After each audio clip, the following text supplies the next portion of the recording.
여러분 안녕하십니까? 제 이름은 루티나 멘타 박사입니다. 저는 플로리다에 있는 템파라는 도시의 모핏 암 연구 센터에 근무하고 있습니다. 저는 이 소아기과에 있는 종양학자로 지금 현재 근무를 하고 있습니다. 오늘 여러분과 함께 얘기 나누고자 하는 제목은 위암에 있어서의 면역 요법에 관한 내용이 되겠습니다.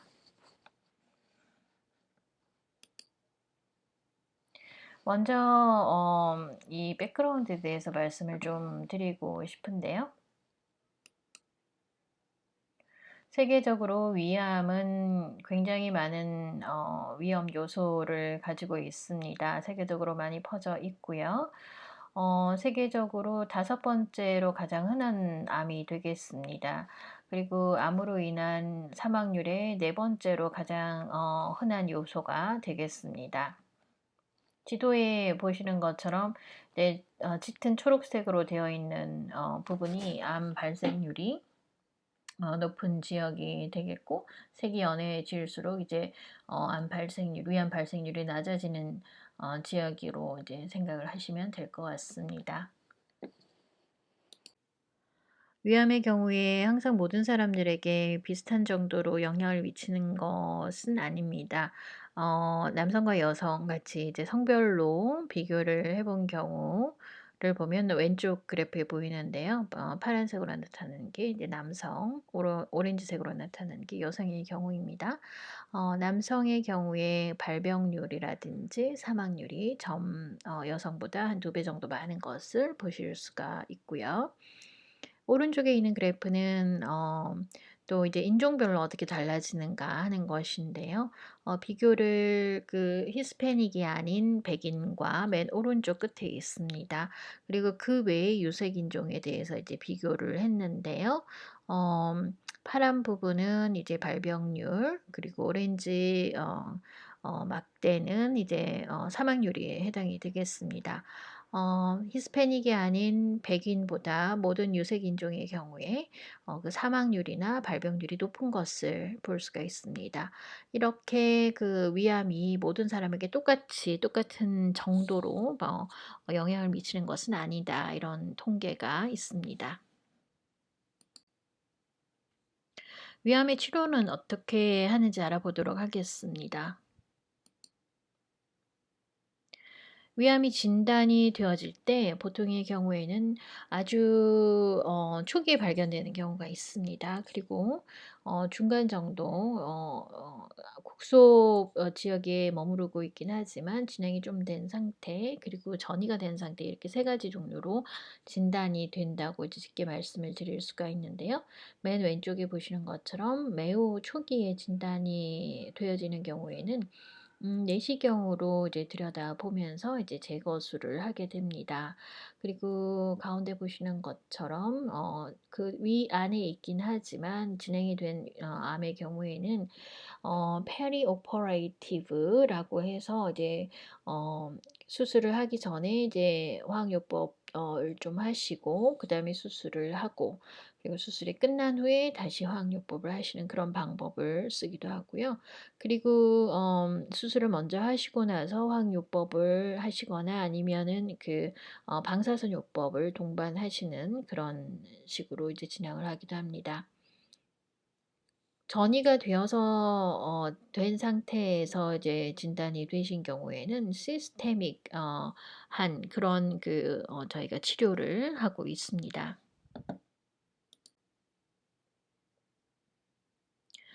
어 나중에 발견되신 분요, 병기가 뭐 4기 정도 되시는 위암 환자분의 경우에는 또 치료를 위한 체계가 좀 다를 수가 있겠습니다. 3 가지의 바이오마커 표적에 저희가 의존을 하게 되는데, 이때 검사를 하게 됩니다. 첫 번째가 이제 MMR, MSI라고 하는 검사를 하게 되고, 이 수치가 이제 높게 되면 펜브로리주맙이라고 하는 그 약을 우선 쓰게 됩니다. 그리고 헐트라고 하는 바이오 마커가 있는데요. 이 표식에 그 발현이 양성으로 나타나게 되는 그런 환자분들 같은 경우에는 화학요법하고 트라치추맙이 같이 사용하게 되는 경우, 그리고 혹은 그 화학요법하고 트라치추맙, 그리고 그 외에 펜브로리추맙이라고 하는 약을 같이 함께 사용하게 됩니다. 헐트를 검사를 했을 때 헐트가 이제 음성으로 나오는 경우는요. 화학요법만 쓰기도 하고요. 그리고 화학요법하고 니보루맙을 쓰기도 합니다. 이때는 그 스코어가 어느 정도 나오는지에 따라서 또 달라지게 되는데요. CPS라고 하는 스코어가 5보다 높을 경우에는 화학요법하고 니보루맙이라고 하는 약을 씁니다. 그러나 CPS가 10보다 더 높은 경우에는 화학요법하고 페프로리추맙이라는 약을 대신해서 쓰게 되죠.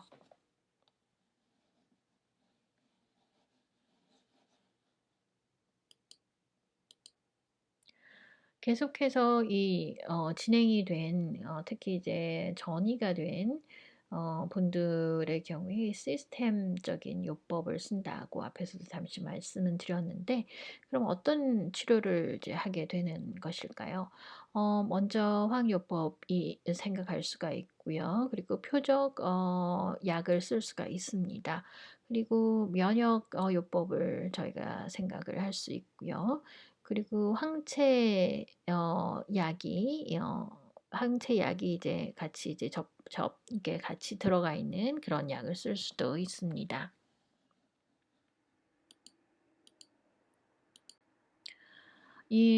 저희가 이제 흔히 말하는 면역 요법이라고 하는 것이 무엇인지 이제 좀 알아보려고 합니다. 설명을 좀 드릴게요.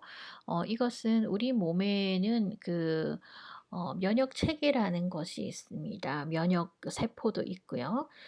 이런 것들이 이제 암하고 싸우는 데 있어서 이제 중요한 역할을 하게 되는데, 어 이 면역요법이라고 하는 것은 암과 싸우기 위해서 우리 몸 자체에 있는 우리의 그 면역계를 이용을 해서 더 힘을 내게 해서 이제 암을 치료하는 그런 종류의 요법을 말합니다.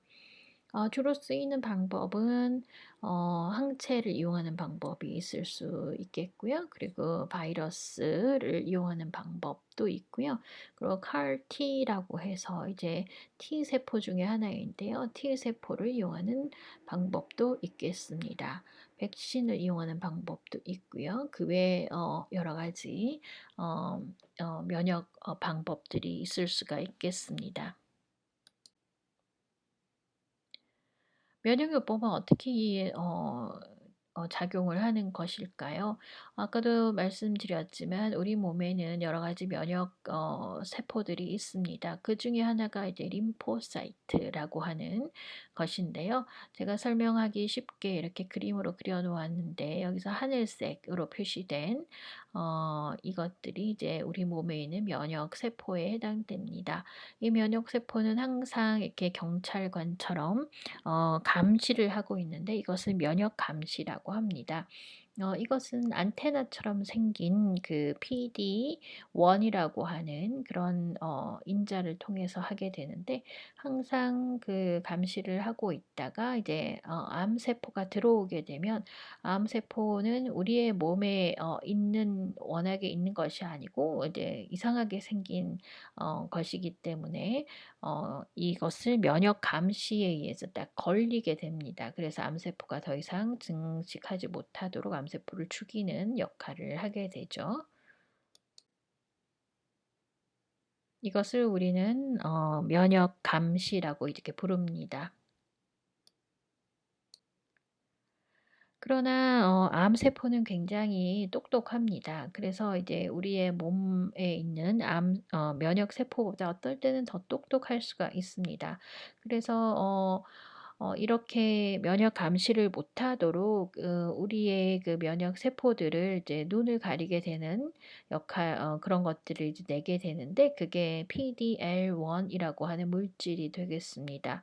암 세포들이 이 PD-L1을 이제 분비를 하면서 우리 몸에 있는 면역 세포 림포사이트가 암 세포를 보지 못하게 됨으로써 이제 이 면역 감시 능력이 없어지게 되는 것이죠.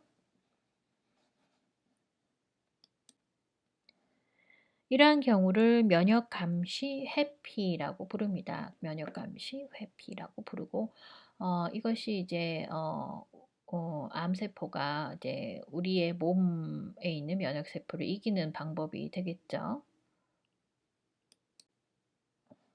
그러면 우리가 이제 요법으로 생각하고 있는 면역 요법은 어떤 식으로 작용을 하냐면은, 음, 암세포가 이제 T셀에 붙어서 T셀을 이렇게 작용을 못하도록 눈을 가리게 되는데, 이 면역 요법을 하게 되면 이게 암세포가 더 이상 이렇게 그 눈을 가리는 일을 하지 못하게 됩니다. 그래서 이제 우리의 몸에 있는 면역 세포들이 계속 활성화되어서 결국은 암세포를 죽일 수 있게 되는 것이죠. 그림에서 보는 것처럼 이제 막아내게 되는 역할을 하는 것입니다.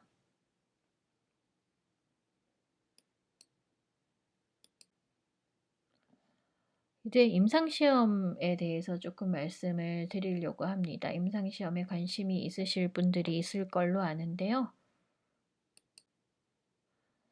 먼저 임상시험 이름으로 이제 키노트 059에 대한 말씀을 드리고자 합니다. 이 임상시험은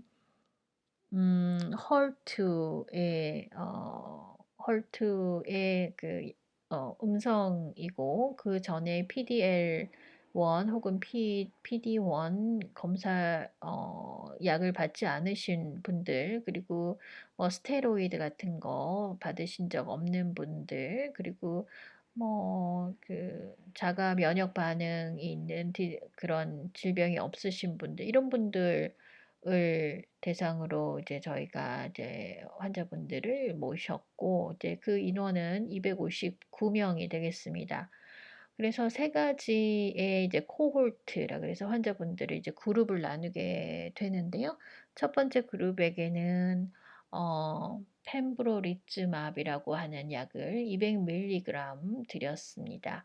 그리고 두 번째 코홀트 환자군에서는 펜브로리즈맙 200mg 하고 시스플라틴이라고 하는 화학요법에 주로 쓰이는 그런 약하고 5FU 800mg 그리고 케페시타빈이라고 하는 약을 같이 드리게 됩니다. 세 번째 환자군에게는 펜브로리즈맙 200mg 이렇게 드렸습니다. 그리고 세 번째 그 환자분들에게는 그 전에 PDL1 양성으로 PDL1 양성이시고, 그리고 또 이제 전에 이제 투약을 받으신 적이 없으신 분들의 이제 그룹입니다.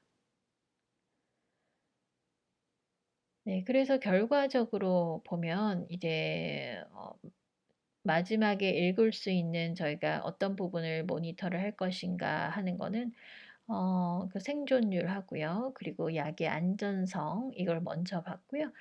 두 번째로 저희가 이제 모니터할 부분은 이제 생존율하고 그리고 그 질병이 없는 그 생존율 이런 정도를 봤습니다. 약에 어떻게 잘 리스판스를 반응을 하는지 이런 거를 봤습니다.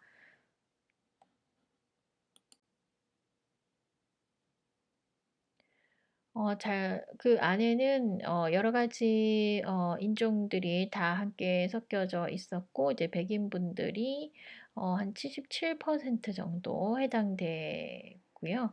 그래서 대부분 많은 백인분들이 여기 참여를 하셨다고 이제 생각이 될 수 있겠죠. 그리고 여기 참여하신 환자분들의 이제 특성 같은 거를 잘 요약을 해 놓은 표가 되겠습니다.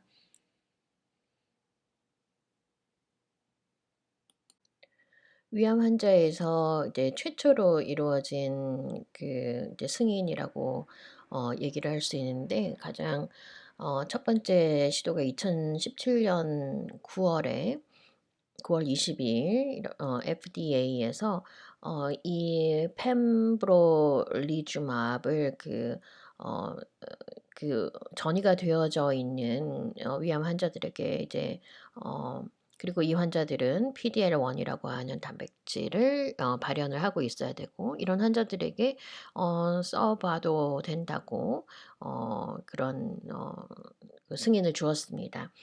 2021 년에는 이걸 계속 써도 좋은가 하는 그런 데 대해서 투표를 했고요.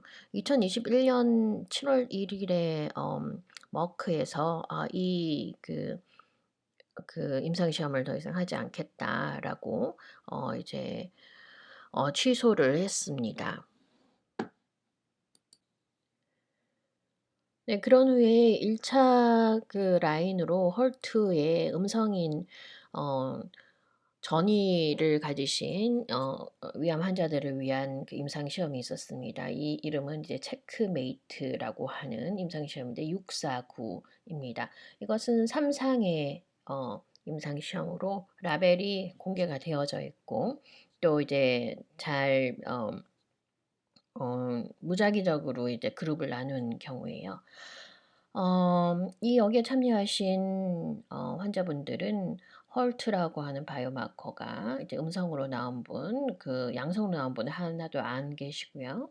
그리고 진행이 되었거나 전이 상태의 위암을 가지신 분들 중에서 전에 이 약을 드시지 않으셨던 그런 분들을 대상으로 했습니다. 무작위적으로 1대 1대1 이런 식으로 이제 나누어서 3 개의 그룹으로 만들었고, 이분들에게는 지금 그림에서 보시는 것처럼 각각의 약을 다르게 이제 드리게 됩니다.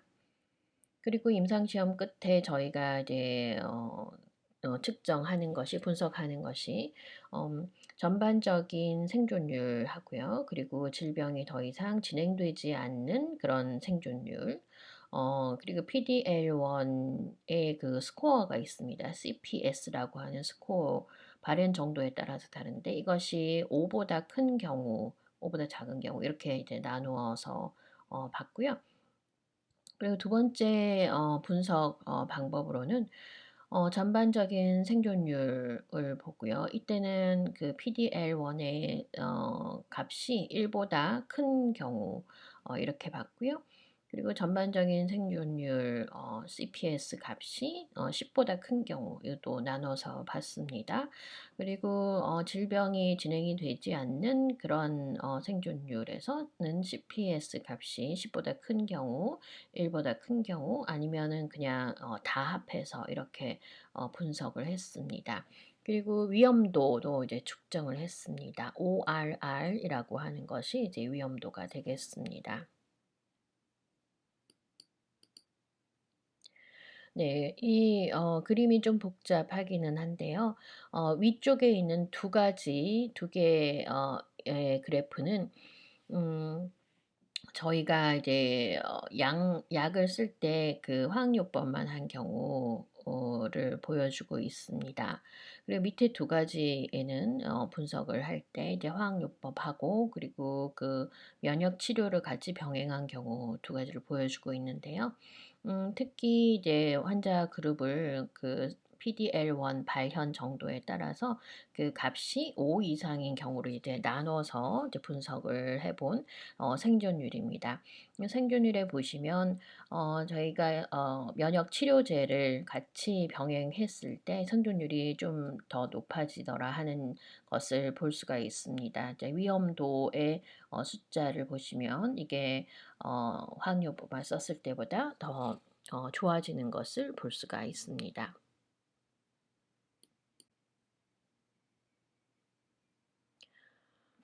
이 체크메이트 649에서는 또 다른 또 분석을 계속하게 되는데요. 반응에 대해서도 봤습니다. CPL1 발현이 그 스코어가 5 이상인 그 환자의 경우에 보면 화학요법과 그리고 면역요법을 병행한 경우가 화학요법만 한 경우보다 반응률이 더 좋았던 것으로 이제 나타나게 됩니다. 파란 선으로 보여지는 것이 이제 면역요법과 같이 병행한 경우인데요. 이게 더 반응률이 좋게 나타납니다. 그리고 이렇게 그 CPS 값이 5 보다 큰 환자만 대상으로 하지 않고 모든 환자를 다 포함했을 때 또 이 반응률이 이제 그 면역요법을 같이 병행했을 때 그렇지 않은 그런 군보다 훨씬 좋게 나타나는 것을 볼 수가 있었습니다. 숫자들을 한번 보도록 하겠습니다. 제가 빨간 표시로 이제 해 놓은 것을 이제 주로 보시면 되겠는데요. 첫 번째 위에 보이는 것이 이제 전반적인 생존율이 되겠습니다. 전반적인 생존율을 어 PDL1 발현 정도에 따라서 이제 그룹을 나누어서 이제 봤을 때 그 값이 5 보다 큰 경우에 특히 이 HR이라고 하는 그 위험도 값이 0.70으로 굉장히 좋아지는 것을 위험한 정도가 높아지는 것을 볼 수가 있습니다. 통계학적으로 의미가 있게 나타나고 있습니다. 전반적 생존율은 이렇고요. 그리고 질병이 진행되는 것이 없는 그런 생존율을 또 봤을 때 CPS 값이 5 보다 큰 분들의 그룹에서는 이렇게 통계학적으로 좋아지는 경우를 볼 수가 있습니다. 위험도가 낮아지는 것으로 나누죠. 0.69 다른 것은 뭐 0.77, 0.93 뭐 이런 식으로 나오는데 0.69로 위험도가 낮아지는 것을 볼 수가 있습니다. 그리고 반응률도 마찬가지로 그 값이 5 보다 높은 경우에 그 값이 이제 다른 화학요법만 했을 때보다 이 면역요법을 같이 병행했을 때 훨씬 위험도가 낮아지는 것을 볼 수가 있었습니다. 그래서 2021년 4월 16 일에 FDA에서 드디어 니보루맙을 이게 또 면역 제제 중에 하나인데 면역 치료제 중에 하나인데 이것이 화학요법하고 같이 이제 쓸 수 있게 저희가 승인을 받게 되었습니다.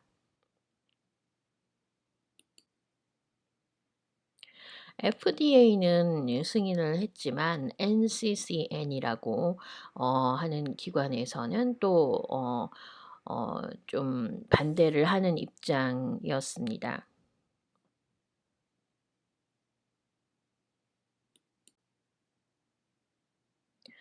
다른 임상 시험의 결과도 한번 보도록 하겠습니다. 이거는 이제 키노트 811 번이라고 이름이 지어진 임상 시험에 대한 내용이 되겠습니다.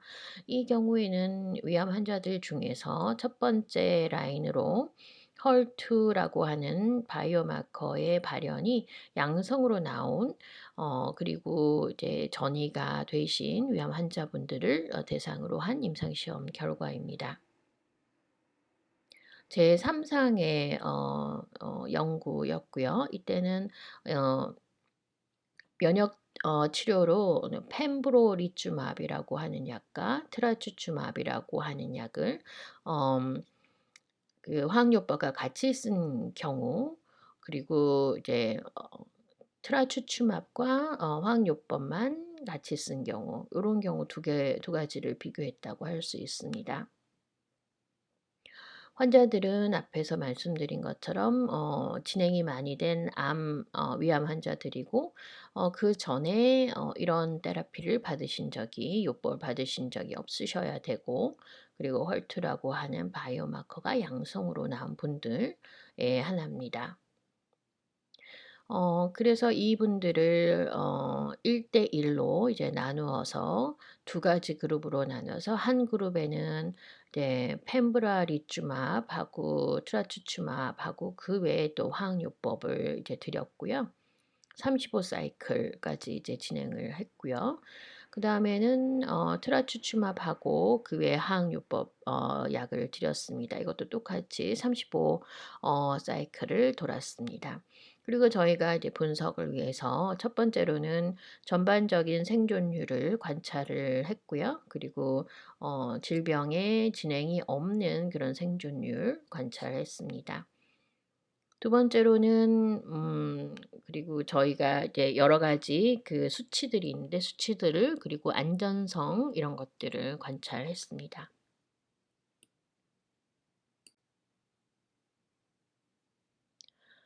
여기에서 보시는 것처럼 PDL1 CPS 값이 1보다 클 때는 펜브로를 쓴 그런 그룹에서는 88% 정도고, 그리고 펜브롬을 쓰지 않은 그런 경우에는 85%의 환자들이 이제 여기에 해당이 되었습니다.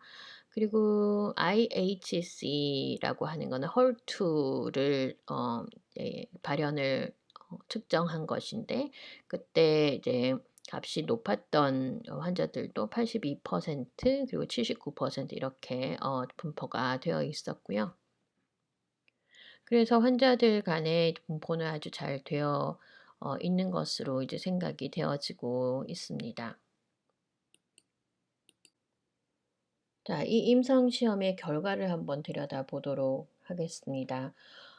두 가지 그룹으로 이제 나눴다고 말씀을 드렸잖아요. 한쪽은 펜브로 리추마블 넣은 거여서 펜브로 그룹이라고 부르겠습니다. 이제 초록색으로 나타난 부분이고요. 오른쪽은 이제 그 약이 없는 경우 이제 고요. 이렇게 빨간색으로 나타난 부분이 되겠습니다. 먼저 왼쪽에 있는 펜브로를 넣은 그룹, 약을 드신 그룹에서는 총 인원은 124명으로 저희가 되어 있는데, 왼쪽에 보시면 이 어, 반응이 어떻게 됐는지 이렇게 보는 정도를 얘기합니다. 그래서 반응이 97%가 이제 반응이 있었고요. 그리고 뭐 80% 이상 이제 더 낮아진 경우에는 32%로 반응이 아주 좋은 것으로 나타났습니다.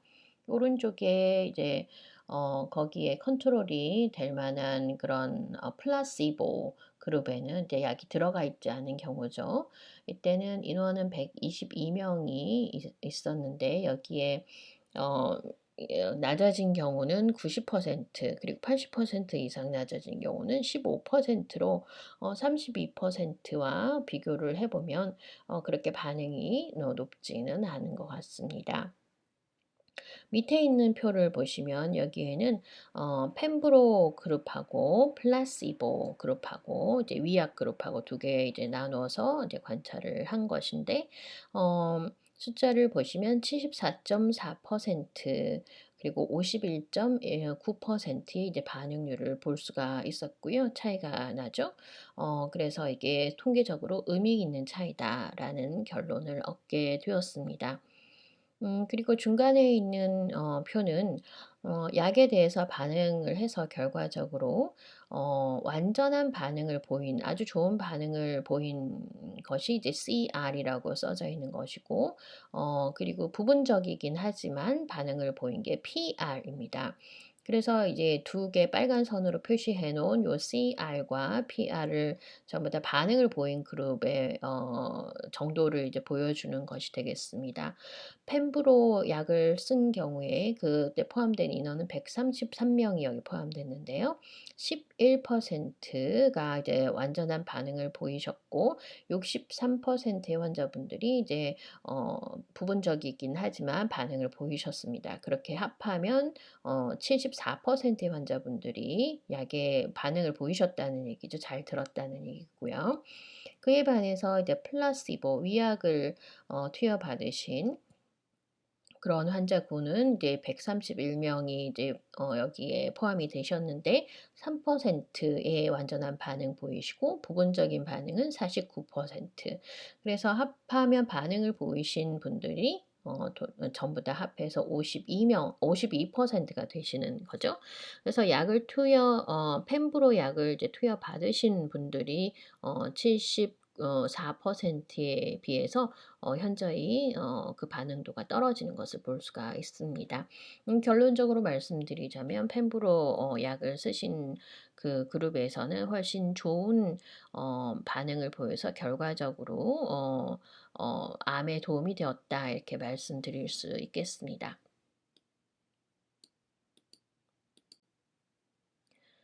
NCCN에서는 다른 그 권고 사항도 또 발표를 했는데요. 여기에 다른 권고 사항이라고 이제 본 것 중에 헐투 그 과발현이 양성인 그런 위암 환자의 경우에 플로로파이라민이라고 하는 것. 이것은 이제 약 이름으로는 플로라실이라고 합니다. FU라고 하고 케페시타빈 이나 이런 약과 그리고 시스플라틴 그리고 트라추추맙 그리고 펜프로리추맙 이렇게 되어 있고요. 쓸 수 있다 이렇게 되어 있죠. 그리고 또 하나는 이제 플로로파이라민 여기에 이제 플로우라실 FU, 케피사이타빈 그리고 옥살리플라틴, 트라추추맙, 그리고 펜브로리추맙 이렇게 쓸 수 있다고 다른 권고 사항으로 이제 집어넣게 됐습니다. 다음은 다른 임상시험 결과를 또 말씀드릴 건데요. 아주 흔하지는 않지만 굉장히 드문 그런 위암의 종류입니다. Cwort 1이라고 하는 특별한 위암 환자들을 대상으로 한 임상시험이 있었는데 키노트 590이라고 하는 임상시험입니다. 이것은 제3상의 임상시험으로 또 이제 무작위적으로 이제 환자분들을 분류해서 위약과 그리고 펜브로리즈맙을 이제 드린 경우입니다. 한번 살펴보도록 하겠습니다. 이 경우에는 역시 마찬가지로 이제 시월트 타 종류의 시월트 1이라고 하는 위암을 가지신 진행이 많이 되셨거나 아니면 전이 상태이신 분들을 대상으로 하였습니다. 그리고 어, 어, 무작위적으로 나누어서 반으로 나누어서 1대1로 나누어서 한 그룹에는 펜브로리주맙이라고 하는 그 면역 제제, 면역 치료제와 그리고 화학요법 이렇게 드렸고요. 화학요법에는 5FU라고 하는 흔히 쓰이는 약과 시스플라틴 이렇게 드렸습니다. 나머지 다른 그 한 그룹에는 위약을 드렸고 여기에는 그 기존에 쓰고 있는 화학요법만 드리는 상태입니다. 네, 5FU와 시스플라틴 이렇게 드렸습니다. 그런 다음에 전반적인 생존율과 질병이 없는 생존율 이렇게 봤습니다. 그리고 어느 정도 위험도를 낮출 수 있는지 반응도를 또 보기도 하였습니다.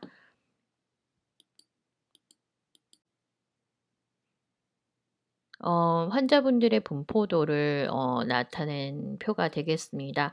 그래서 저희가 앞에서 말씀드린 대로 펜브로를 드린 그룹이 이제 373명이 참가하셨고 그리고 기존에 쓰는 대로 그 위약과 함께 화학요법만 이제 드린 경우 이제 376명으로 이제 분포가 되어 있습니다. 키노트 590에서 나온 결과를 보시면 저희가 이것을 분명하게 알 수 있는데요. PDL1의 바이오마커 중에 하나죠. 이것의 발현 값이 스코어가 10보다 높은 굉장히 저희가 깐깐하게 이제 환자를 그룹핑한 경우에 보시다시피 그렇지 않은 환자들보다 이렇게 반응률이 좋아지는 것을 볼 수가 있습니다. 생존율과 그리고 또 진행이 되지 않는 생존율 이렇게 두 개를 봤을 때 둘 다 이 CPS 값이 10보다 이상인 환자분들에서 굉장히 좋은 효과를 보고 있다라는 것을 볼 수가 있습니다. 이 결과를 바탕으로 FDA에서는 펜브로리주맙을 그 화학요법하고 같이 써서 시월트 1이라고 하는 위암 환자들에게 쓸 수 있다 이렇게 승인을 해 주었습니다. NCCN은 FDA보다 조금 더 깐깐합니다. 그래서 NCS에서도 이제 CPS 그 값에 대해서 굉장히 꼼꼼하게 반드시 10 이상일 때만 쓸 수 있다. 이렇게 권고를 하는 가이드라인을 이제 발표를 했습니다.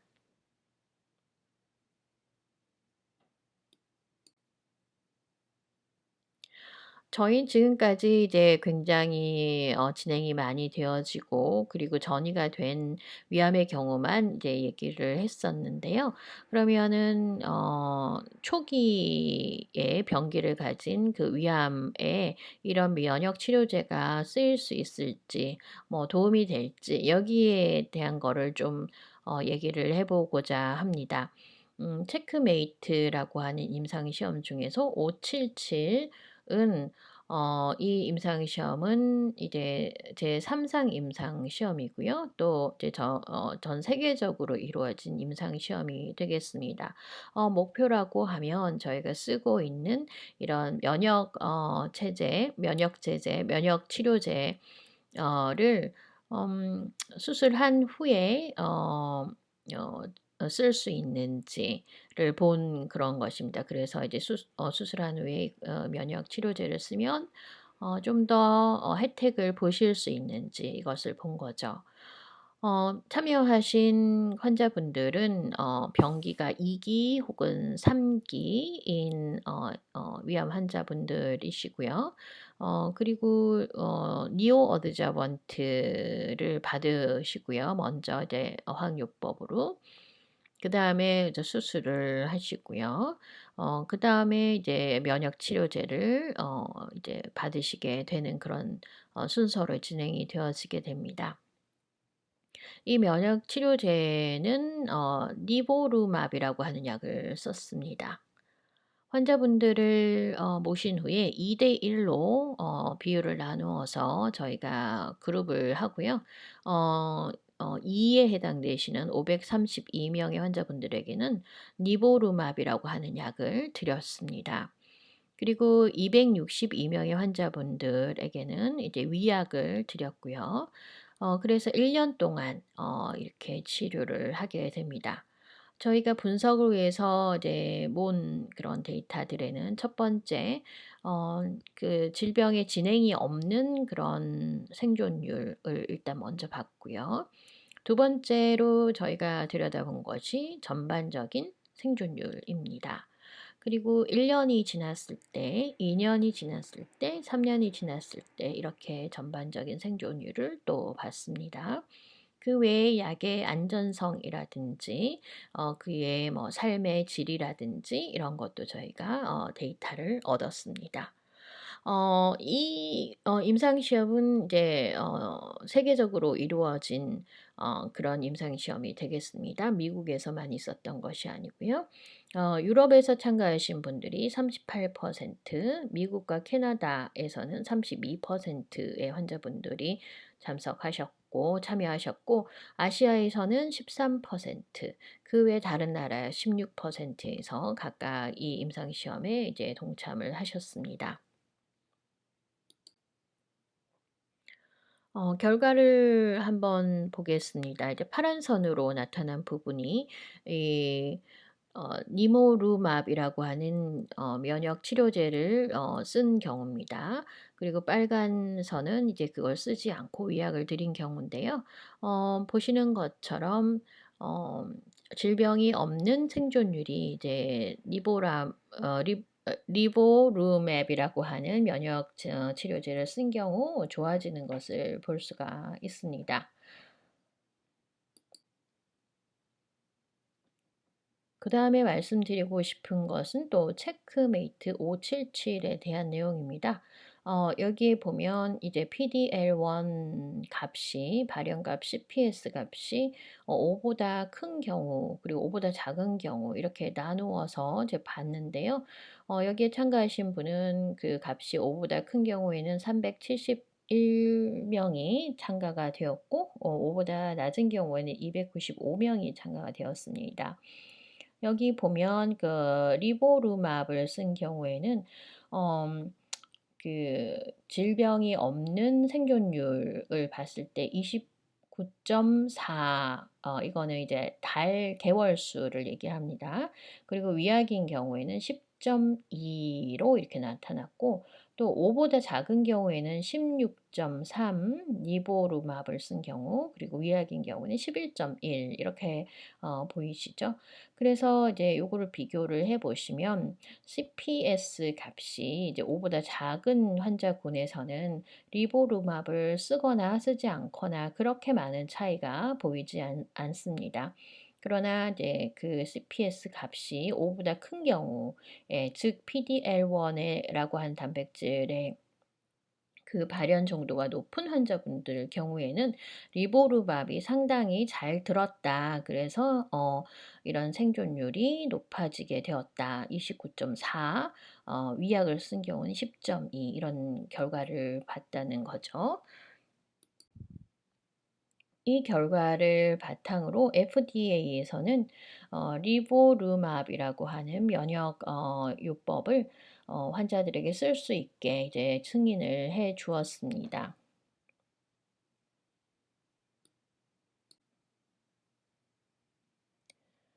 그 외에 이제 면역 요법이 쓰여지게 된 환자들에게 쓰여지게 이제 승인이 난 것을 저희가 좀 시간별로 좀 정리를 해 보겠습니다. 2017년 9월 22일에 FDA에서는 펜브로리주맙을 이제 쓸 수 있게 이제 허락을 해 주었는데 이 경우에는 그 환자분의 암이 PDL1을 이제 발현하고 있는 경우, 양성인 경우에 이제 승인을 해 주게 됩니다. 그리고 2021년 3월에는 FDA에서 이게 그 화학요법하고 펜브리리주맙을 같이 써도 좋다 이렇게 승인을 해 주게 되고요. 2021년에 4월 16일에는 FDA에서 또한 리보루맙이라고 하는 또 다른 면역 요법제가 있습니다만 여기 쓰이는 약이 이것을 화학요법하고 같이 써도 좋다라고 승인을 해 주었습니다.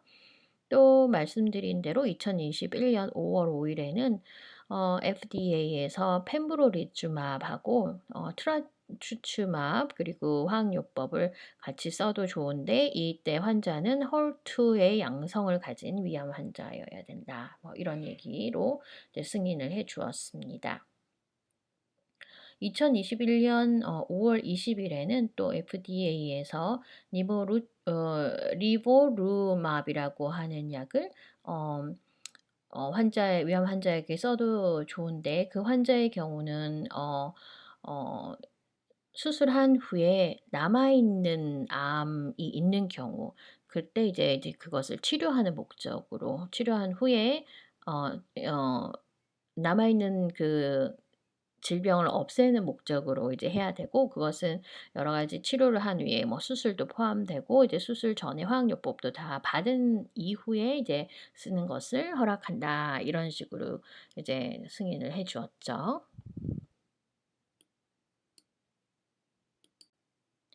그러면 여러분들이 이런 질문을 가지실 것 같습니다.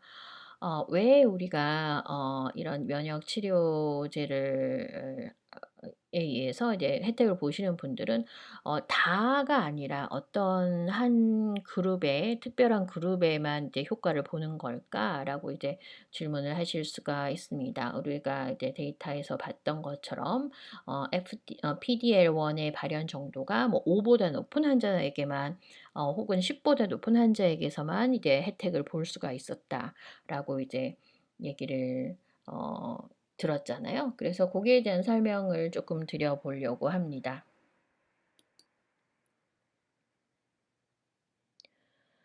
위암을 우리가 그 분자적인 관점에서 좀 분류를 해 보고자 합니다. 처음에 이제 들어올 깔때기 모양의 그 부분이 있고요. 그리고 맨 끝에는 이제 유문이라고 해서 이제 십이제장을 통해서 음식이 그 소장으로 내려갈 수 있도록 해 주는 그런 관이 있습니다. 그 중간을 저희가 위라고 이제 부르게 됩니다. 근데 CIN이라고 우리가 부르고 있는 그런 종류의 그 위암이 있습니다. 이것은 P53, TP53이라고 하는 유전자가 있는데요. 이것에 돌연변이가 있는 상태고요. 그리고 RTK, RAS 이런 이제 다 바이오마커의 이름입니다. 여기가 활성화가 되어 있는 상태입니다. 그리고 EBV라고 하는 위암의 종류가 있을 수 있겠습니다. 이것은 이제 PIK 카이네이즈라고 하는 말인데 PIK3CA라고 하는 유전자가 돌연변이가 있습니다. 그리고 PDL1 그리고 2가 과발현이 되어 있고요. 그 외에 CDKN2A가 이제 유전적으로 발현이 되지 않고 있습니다. 그리고 그 면역 세포들의 신호 전달이 일어나게 되는 것이 이제 저희가 보고가 되어 있고요. 그리고 또 다른 종류는 MSI라는 것이 있습니다. MSI가 돌연변이가 많이 되어져 있고요. 그 외에 뭐 MLH1이라든지 이런 유전자가 발현이 되지 않고 있습니다. GS라고 하는 타입이 또 있는데요. 여기에는 이제 디퓨즈 종류의 그런 병리학적 소견을 보이고 있습니다. 특징적으로는 CDH1, RHOA라고 하는 유전자의 돌연변이가 있고요. 그리고 또 CLDN18 그리고 ARHGAP라고 하는 유전자가 서로 이제 붙어 있습니다. 그런 유전자의 변형이 있다고 말씀드릴 수가 있겠습니다. 그래서 TCGA라고 저희가 부르는 그 유전자 특성에 대한 모든 그 정보들을 가지고 있는 그런 데이터베이스라고 얘기할 수 있겠습니다. 거기에서는 위암에 대해서 몇 가지 종류로 나누고 있습니다. 이런 유전자들의 특성에 의해서요. 그게 이제 분류가 EBV 타입 그리고 MSI가 높은 그런 위암 그리고 그 또 다른 종류의 뭐 유전적으로 좀 안정적인 그런 위암, CIN이라고 하는 이름을 가진 그런 위암 이런 식으로 이제 또 나누고 있고요. 또 다른 그 데이터베이스에 의하면 ACRG라고 하는데 위암을 이런 다른 쪽으로 이제 나누고 있습니다. MSS, TP53이라고 이제 이름을 붙여진 그런 특성을 가진 암이 있다. 26%가 그렇다. 그리고 MSI가 높은 그룹이 23% 이런 종류의 다른 암이 있다.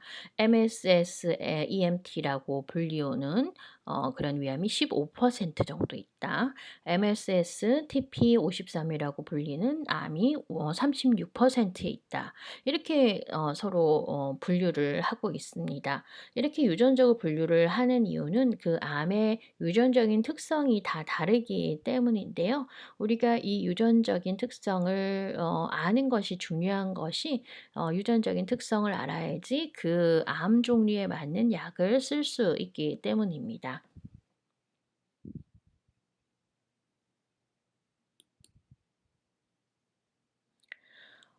전체적으로 보면 MSI라고 하는 테스트를 했을 때 이 값이 높게 나타나는 그런 특징을 가지신 그런 환자분들은 대체적으로 그러니까 면역 치료에 의해서 효과를 많이 보시는 경우가 많습니다.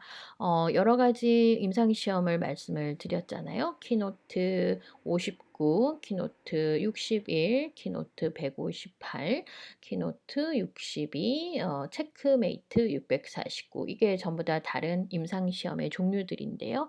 여기에서 보면 다 공통적으로 MSI 값이 높은 환자들에게서 반응이 잘 보인 것으로 이제 나타나고 있습니다. 그래서 결과적으로 FDA에서 이러한 그 연구들을 바탕으로 해서 펜브로리주맙을 MSI가 높게 나타나시는 분 환자군 그리고 MLR이 없으신 환자군 에게 이제 쓸 수 있다 이렇게 승인을 해 주었죠. 그 날짜가 2017년 5월 23일이 되겠습니다. NSI 값은 전이가 돼 있는 위암 환자뿐만 아니라 지역적으로 있긴 하지만 진행이 많이 된 위암의 경우에도 중요한 마커로 생각이 되어지고 있습니다. 또 다른 임상 시험이 있는데요. NEO NIPIGA라고 하는 임상 실험의 결과입니다. 임상 시험은 이 이상 시험이었고요. 여기에 니보루맙이고 이피리루마무맙이라고 하는 그런 면역 치료가 있습니다. 면역 치료를 했을 때 나타난 결과를 보여주는 그런 임상 시험이었습니다. 이 경우는 리보루맙하고 이피리무맙이라고 하는 약을 같이 썼는데 5주 동안 5주에서 1-2주 정도 차이는 나긴 하지만 5주 정도 이제 썼을 때 입니다. 그리고 나서 이제 수술을 했고요. 그리고 음 그 이후에 그 9 사이클을 통해서 한 사이클에 뭐 한 달씩 정도 해서 9 사이클을 했습니다. 이때 리보루맙을 이제 드렸고 그리고 이제 치료는 이제 끝이 나고 그다음에 한 2년 정도까지 계속 팔로우업을 해서 저희가 연구를 한 것입니다. 이때는 59% 정도 이제 병리학적으로 봤을 때 반응이 있었다고 합니다.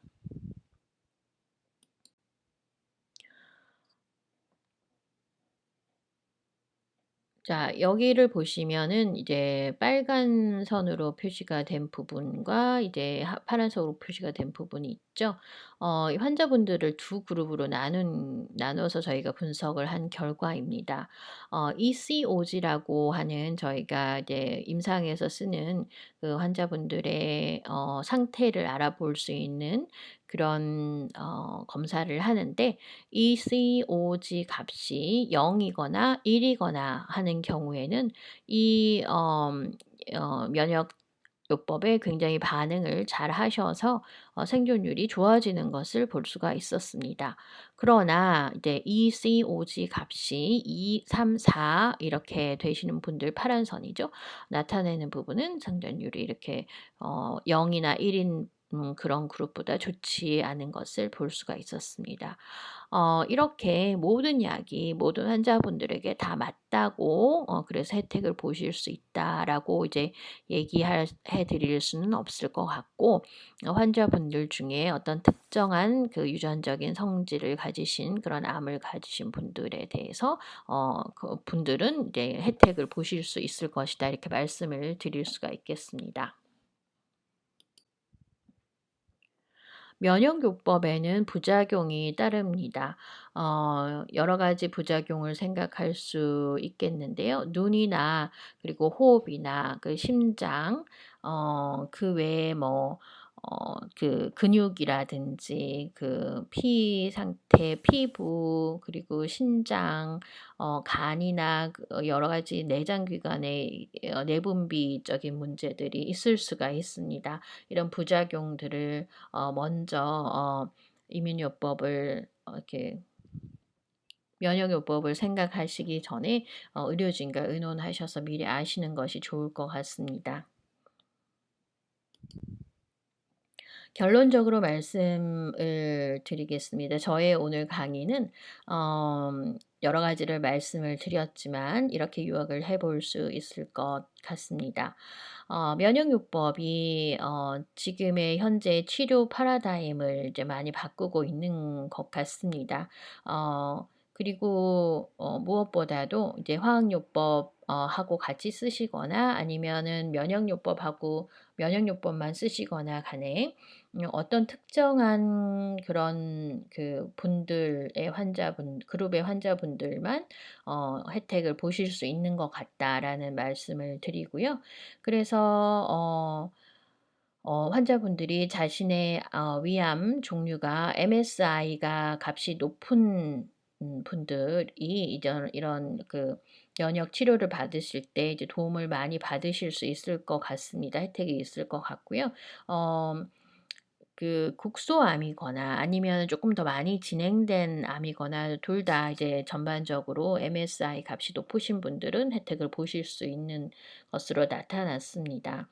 그리고 이제 면역 치료를 받으실 때는 항상 이게 부작용이 있을 수 있다라는 점을 기억을 하시고, 그리고 이제 주의해서 의료진과 미리 상의하시고, 그리고 이제 쓰시는 것이 좋다 이렇게 말씀을 드릴 수가 있습니다. 저의 강의는 이것으로 마치고, 장시간 동안 이렇게 좀 어려운 내용이긴 하지만 같이 함께 해 주셔서 감사드립니다. 여러 가지 임상 시험에 대한, 특히 면역 치료에 대한 궁금증이 많이 풀리셨을 것으로 생각이 되고 감사드리겠습니다. 나중에 또 질문과 토론하는 시간에서 또 뵙도록 하겠습니다. 감사합니다.